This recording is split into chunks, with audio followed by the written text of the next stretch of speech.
Hi guys, it's Sarah. We're gonna try this one more time. So I wanted to go live tonight on my Facebook profile with something that's really hard for me to do, but I'm here, so hi. So on Fridays, I always focus on celebration. It's just kind of what I do, not only in my personal life, but in my business. And I have learned that sharing my celebrations as well as sharing my struggles is really helpful to other people. And I know that because I get the feedback. So when I'm really vulnerable is when I get the best feedback and when I make the strongest connections. So I'm going to try to be super vulnerable and share my celebration. So I will first give you a tip. Don't share your struggles until you've overcome them. Pardon me, I'm watching Octavia toddle around here, so I might move a little bit.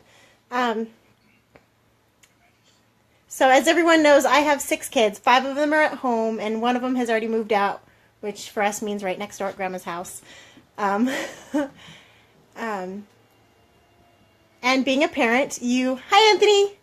So being a parent, we deal with all sorts of crazy things, right? All sorts of boundaries and maturity and nakedness and okay, right? So being a parent, well, my boys are 7, 11, and hi Stephanie, 13. Those are my boys' age right now, 7, 11, and 13, and they share a room.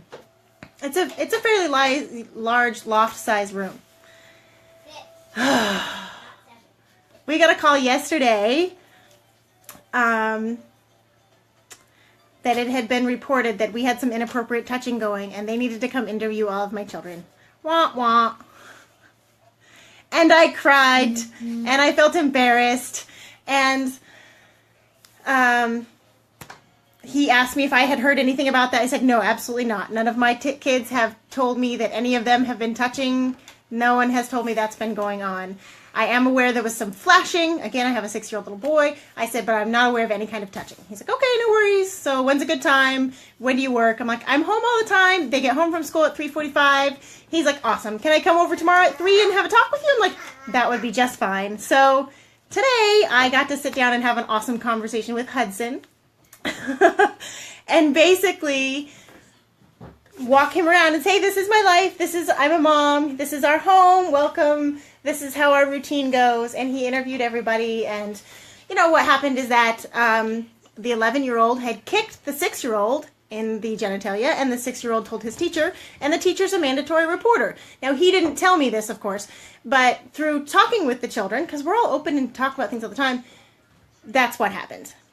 So he's come, he's interviewed, he let us know, everything is fine. I'm going to report back. I have nothing further to worry about, or I have no concerns. I'm going to call this closed. And so that was nice. But the reason I'm sharing is because for about 30 minutes last night when I got this phone call, I was a crying, bawling mess. I went running next door to my mom and cried and cried and cried. Because I felt like the worst mommy ever. Because when they call you, they say, Sarah, we have allegations. It's like they're charging you with some crime. And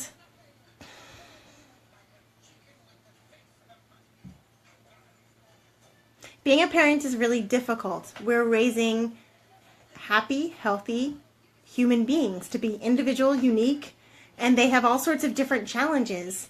And I have reached out for help with challenges. I could not even tell you how many times over the years. I have called an 800 crisis line at 11 o'clock at night after finding a video on one of my children's phones to ask advice on how to deal with this. And I'm sharing this right now because Friday is my celebration day and I feel good. Things are going to come up and things are going to happen, and Children's Services is going to come knocking on your door and welcome them into your home and stand proudly and have open conversations, and it happens. It's nothing to be embarrassed or ashamed about, and I'm saying this just as much so that I can remember it and know it myself, because I have 6 healthy, amazing, intelligent children. And the gentleman sat on my couch and said that. He's like, you have very intelligent children. I'm seeing it from one to the other to the other. And I'm like, oh, thank you. That feels good. And he's like, so what are some of the challenges with intelligent children? And I kind of laughed. Intelligent children are very defiant because they like to test boundaries. And that leads to a lot of conversations with principals and counselors and finding boundaries and testing boundaries. And my oldest left the traditional schooling in 9th grade. No, in 10th grade. She left traditional schooling and went to a tech school. And then by 11th, she's done. And now she's doing GED classes because that's what was right for her. And I wish that I felt more comfortable sharing things like this. I wish that when things like that happened, I don't feel dirty and ashamed of myself. I wish that instead I could just feel like I feel right now. Right now I feel happy and proud because really this gentleman sat here and shook Adam's hand and said, you guys are doing a great job. Thanks for visiting with me.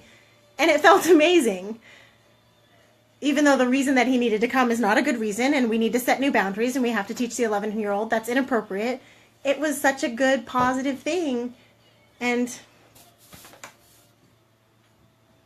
so I'm sharing because I would like us to be able to embrace the positive parts of experiences. You know, it's like the Will Smith his video went circulating about him jumping out of an airplane. You know, he decided to do it the night before, and then the classes, he's sitting there going, what am I thinking? What am I thinking? I can't do this. He gets up in the airplane. What am I thinking? I can't do this. He's so scared. But then he does it, and it's the best feeling in the world. You know, I just jump. Just jump. Just jump. I'm jumping. I'm doing a lot of jumping in my life. I'm just doing the thing that is scary and just doing it. Oh, I wanted to share with you guys my wall that I'm starting. Okay, so I got artwork. Let's see if we can see it. So I got artwork at the farmer's market. This is done by a local artist. I'll get her name. So next time I actually have her name. Those two are by a local artist.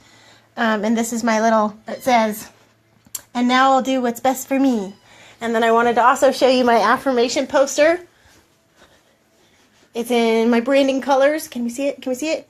Ooh, there we go. That's my affirmation poster. The beginning of my success board is going to be that wall. That whole wall is going to be my success board. All right. Well, I came live and I shared, and I'm proud. Oh, thank you, Stephanie. I cannot wait to meet you. By the way, we should totally fly to live the dream together. I was talking to Debbie about that tonight. We could totally fly down together because I could drive up. You're in Portland. All right. Well, I'm going to go. I love you guys. And if you have been through something crazy like that, like, comment, and share. It's okay. I want every mom on every block to know that it's okay. If she goes, if nothing, there's no if. We're going to live the dream. What is this if, Anthony? Mean mom, look. Mean mom, look. I wish, like, I could do a live stream and have, like, you guys both on at the same time. Guys, we should totally do, like, a Google Hangout and all hang out and talk about something fun. Like, where we're going to have our Power Mom celebration lunch when all 35 of us make it there. All right. Guys, want to say hi to Octavia? Say hi. Hi. Oh. Oh, that's Mama's phone. Say hi. Hi, everyone. This is Octavia, who gets bruises all the time. All right. I'm going to hop off. Oh, Jacob, you want to say hi, too? Hi. Hi. This is Adam Jacob, or AJ. I'm 6 years old, not 7. Not 7. I'm 6. You're 6. What grade are you in? First. Awesome. How many more days of first grade left? 10. 10? Yeah. And then you're going to be in second grade? If we're not counting the weekends. I wasn't counting the weekends. Do we need to count the weekends? No. Okay. Do you want to say bye? I have something on my chin. You do have something on your chin. It's marker from when you were doing work next door with Thomas. Okay. Say bye. Bye. I never use marker. You never used marker? No. I wonder what's on your neck then.